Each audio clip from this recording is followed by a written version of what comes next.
Mais avant d'être une infection urinaire, la cystite, c'est une inflammation. Si vous ne corrigez pas le terrain, le problème revient.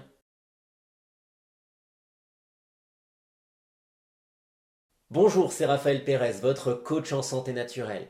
Bienvenue pour cette nouvelle vidéo consacrée aujourd'hui au problème de cystite. Il y a beaucoup de fausses croyances et d'idées reçues autour de la cystite. Et dans cette vidéo, je veux vous aider à y voir plus clair, pour pouvoir agir plus efficacement en cas de cystite, et surtout pour vous éviter d'avoir à revivre ce genre de situation très désagréable avec des douleurs et des gênes urinaires importantes. Dans cette vidéo, je vais vous expliquer comment agir sur la cause de la cystite, mais aussi comment vous comporter si malgré cette action, cette amélioration que vous aurez pu apporter, des problématiques de cystite reviennent encore. Il est un fait, la cystite est plus fréquente chez les femmes que chez les hommes. Et on explique généralement cela par la conformation de l'appareil urinaire. L'urètre des femmes est plus court et plus proche de l'anus que celui des hommes, ce qui expliquerait une colonisation bactérienne beaucoup plus facile. Je trouve cela très simpliste et même un peu erroné. Erroné pourquoi ? Parce que cela veut dire que les bactéries, les méchantes bactéries nous attaquent. Et donc elles nous attaquent, et les femmes ont moins de chances que les hommes, elles vont les attaquer beaucoup plus au niveau de l'appareil urinaire. Et il faut quand même savoir que les bactéries ne sont pas forcément la cause de la cystite. Elles ne sont même pas du tout la cause de la cystite. On confond la cause et la conséquence. D'ailleurs, on dit très fréquemment que la cystite est une infection urinaire. Mais avant d'être une infection urinaire, la cystite, c'est une inflammation. Le suffixe -ite de cystite signifie inflammation. Il y a donc inflammation avant qu'il y ait infection urinaire. Par contre, il faut savoir que les bactéries sont présentes là où il y a de la matière organique, morte. Puisque le rôle des bactéries dans la nature est de transformer, de digérer, de décomposer la matière organique morte. Quand vous avez de la matière en décomposition, c'est de la matière organique morte sur laquelle se développent des bactéries.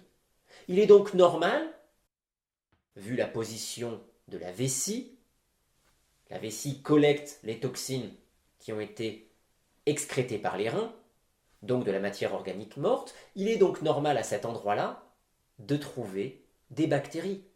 La vessie n'est pas un endroit stérile. Ça, c'est la première confusion.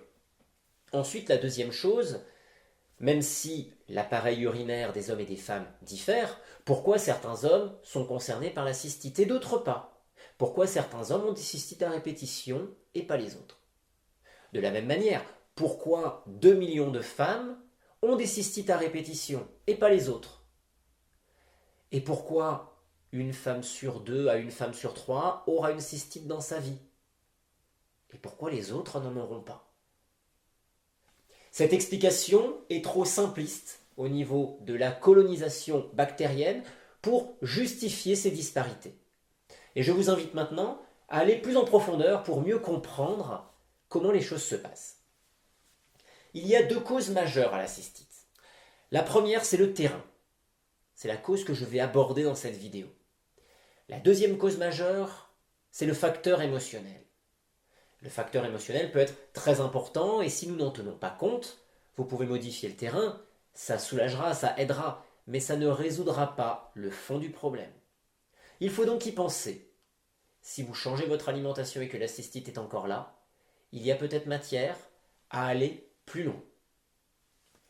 Alors au niveau du terrain, que se passe-t-il ? La cystite apparaît principalement chez des personnes dont l'organisme est en état de surmenage métabolique, en état d'acidose. Cette acidose, cette acidité dans l'organisme, fait que les grands excréteurs, dont font partie les reins, vont excréter beaucoup de déchets métaboliques. Alors que se passe-t-il dans le corps ? Il va y avoir déjà la production de déchets métaboliques issus du fonctionnement même des cellules. C'est ce que l'on appelle globalement les toxines endogènes, les toxines qui proviennent de l'intérieur du corps. Et il y a ensuite des toxines qui viennent de l'extérieur du corps, puisque nous sommes exposés à diverses pollutions, pollution alimentaire, pollution de l'air, pollution de l'eau, pollution également par le biais des cosmétiques, par le biais de vêtements. Donc nous sommes dans un environnement pollué, nous avons forcément des substances qui arrivent dans le corps. Notre corps va devoir les gérer. Donc il y a les toxines qui sortent des cellules, qui passent dans la lymphe et dans le sang, qui se retrouvent aussi avec d'autres toxines qui arrivent de l'extérieur, et les grands excréteurs, que sont les poumons, le foie et les reins, vont devoir prendre en charge ces toxines. Ils vont les excréter, donc ils vont filtrer le sang pour le rendre plus pur, et faire en sorte de collecter les toxines pendant un certain temps jusqu'à temps qu'elles soient évacuées loin des cellules, loin du corps. Cette évacuation, c'est l'expiration par les poumons, c'est les selles pour tout ce qui est évacué, excrété par le foie, et c'est les urines pour ce qui est excrété par les reins. Concentrons-nous maintenant sur l'appareil urinaire qui nous intéresse ici. Les reins vont filtrer le sang et collecter des déchets qui vont descendre dans la vessie avec de l'eau. Ces déchets vont rester là plus ou moins longtemps avant d'être évacués lorsque nous urinons. La présence même de ces déchets favorise donc la présence de bactéries, puisque les bactéries vont faire une dégradation, vont commencer à dégrader ces déchets. Mais lorsque ces déchets sont très concentrés dans les urines, parce que l'organisme est déshydraté, parce que nous ne buvons pas assez, parce que l'alimentation en elle-même déshydrate le corps, demande beaucoup d'eau, parce que nous nous retenons d'uriner. Des personnes qui se retiennent d'uriner toute la journée ont plus de risques d'avoir des infections urinaires. Ou encore, lorsque la vessie se retrouve comprimée. Comprimée par exemple par des vêtements trop serrés. Tiens d'ailleurs, les vêtements trop serrés, ce n'est pas quelque chose qu'on retrouve plus souvent chez les femmes que chez les hommes? C'est intéressant parce que c'est une particularité qui n'est pas juste d'ordre anatomique celle-ci. Donc ces facteurs favorisants vont augmenter le risque d'inflammation au niveau de la vessie. Cette inflammation au niveau de la vessie ou au niveau de l'appareil urinaire, elle est déclenchée par l'organisme. Les substances toxiques peuvent créer de l'agression, mais partout où il y a une accumulation excessive de toxines, notre corps va finir par enclencher un processus inflammatoire. Et je dis bien que c'est notre corps qui l'enclenche volontairement. Il l'enclenche volontairement parce que ce processus inflammatoire va permettre d'augmenter localement la température corporelle. Ça va permettre également de favoriser les échanges sanguins. Ça va permettre aussi de mettre en activité de manière beaucoup plus intense des cellules qui vont contribuer au nettoyage de l'organisme. Et c'est cette inflammation qui va modifier la structure de la paroi de la vessie. Et c'est uniquement à partir de ce moment-là, quand la structure de la paroi de la vessie rentre en état d'inflammation et modifie sa structure, que l'état d'infection urinaire à proprement parler arrive. C'est-à-dire que c'est à ce moment-là que les bactéries vont trouver un environnement pour pouvoir adhérer facilement à la paroi de la vessie. Vous trouverez d'ailleurs dans la littérature que on sait que la paroi de la vessie se modifie lorsqu'il y a une infection urinaire, mais on ne sait pas pourquoi. Il y a simplement une inflammation. L'inflammation modifie la structure d'un tissu. Et c'est à la suite de cette inflammation, causée donc par un terrain trop concentré en toxines, en déchets métaboliques, qui est la cause du problème, que l'infection urinaire, la conséquence, se développe. Alors que faire maintenant? Maintenant qu'on connaît la cause, que faire? Prendre des antibiotiques? Ça peut vous soulager. Mais est-ce que les antibiotiques vont pouvoir corriger le terrain?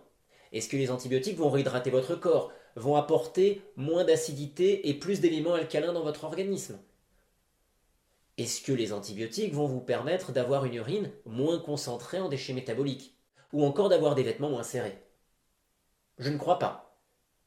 D'ailleurs, les personnes qui ont testé les antibiotiques et qui sont même passées à des antibiotiques naturels après avoir testé les antibiotiques allopathiques se rendent compte que si l'efficacité peut être aussi intéressante ou même plus intéressante avec des produits à base d'huile essentielle, le problème de fond n'est pas résolu puisque quand vous êtes dans une situation de chronicité avec des cystites à répétition, le problème revient. Si vous ne corrigez pas le terrain, le problème revient. Alors l'antibiotique peut vous soulager.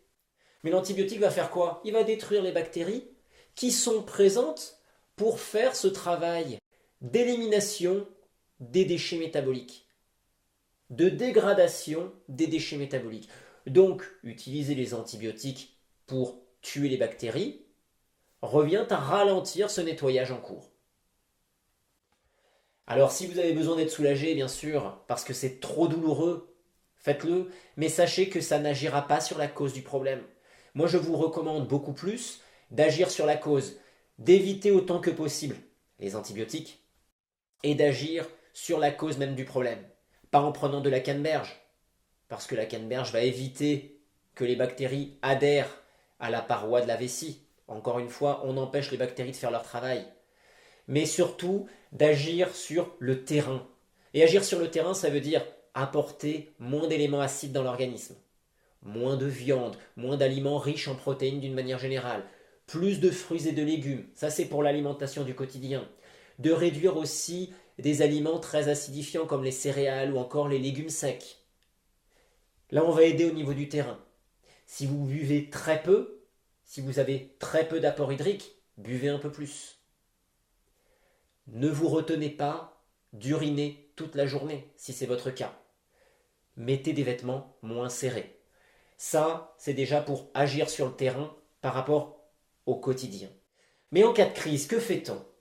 En cas de crise, moi je vous recommande une alimentation 100% alcalinisante, orientée vraiment sur des aliments qui vous apportent de l'eau et des minéraux alcalins, des éléments alcalins. C'est-à-dire une alimentation qui va reposer sur des fruits, sur des légumes, et si c'est nécessaire, sur des légumes féculents, pommes de terre, patates douces ou autres aliments de cette catégorie. C'est-à-dire des aliments qui contiennent des glucides, des minéraux en quantité, mais qui contiennent peu de protéines et pas du tout de graisse ou très peu de graisse. Vous pouvez aussi avoir recours pendant plusieurs jours, comme cette première cure fruits, légumes et éventuellement légumes féculents, une cure avec des jus de légumes. Vous pouvez avoir recours à cette cure de jus de légumes pendant 3 à 4 jours, voire une semaine, qui va permettre d'aider le corps à retrouver un terrain plus favorable. Ça, c'est pour gérer la crise. Bien sûr, si une fois que vous avez géré la crise, vous voyez que l'infection urinaire revient, il va falloir prendre en compte la situation dans laquelle vous vous trouvez pour savoir quoi faire. Est-ce que l'infection urinaire revient parce que, malgré une alimentation plus favorable, vous êtes très stressé, vous vous reposez beaucoup moins, et auquel cas, vous êtes encore en surmenage, et il va falloir apporter d'autres modifications à votre hygiène de vie. Ou alors de constater que votre alimentation est de nouveau très acide, très acidifiante, et donc ne contient pas suffisamment de minéraux pour tamponner tout ça pour normaliser le terrain. Il y a encore une autre option. Votre alimentation s'est considérablement améliorée, et pourtant la cystite revient à répétition. N'y a-t-il pas une problématique émotionnelle? Il va falloir commencer à s'y pencher, et je vous invite à voir une vidéo que je vais faire dans quelques jours consacrée aux facteurs émotionnels et aux cystites. Et enfin, vous pouvez aussi vous poser encore une question. C'est de vous dire que vous avez amélioré considérablement le terrain, vous faites régulièrement des cures et vous voyez une cystite revenir. C'est déjà la première fois. La deuxième fois, après avoir amélioré les choses. Il faut savoir que si vous avez eu des cystites à répétition pendant des années, des cystites où il y a pu avoir, en raison de la concentration de toxines, en raison de l'état d'acidification du corps, des altérations, des dégradations au niveau des tissus de la vessie et de l'appareil urinaire. Il y aura, dans des situations de rénovation, ce qu'on va appeler des crises de rénovation, qui peuvent se faire par l'intermédiaire de ce qu'on appelle une cystite. C'est-à-dire qu'on va avoir à nouveau un état inflammatoire qui va se créer localement pour permettre la réparation de l'appareil urinaire qui a pu être détérioré en raison d'un terrain défavorable. Donc il faut savoir interpréter cela et observer cela pour avoir des comportements qui sont adaptés, en tout cas savoir comment agir si on est dans la bonne direction ou pas. Si nous sommes dans la bonne direction, il faut continuer malgré cette nouvelle cystite, et si nous ne sommes pas dans la bonne direction et que la cystite montre qu'il y a d'autres choses à faire, il faut prendre des bonnes décisions pour agir efficacement. J'espère que vous y voyez plus clair sur la problématique de la cystite, que vous pouvez envisager d'agir différemment par rapport à ce que vous avez peut-être fait jusque-là. Je vous souhaite une excellente journée, je vous retrouve très vite pour ma prochaine vidéo.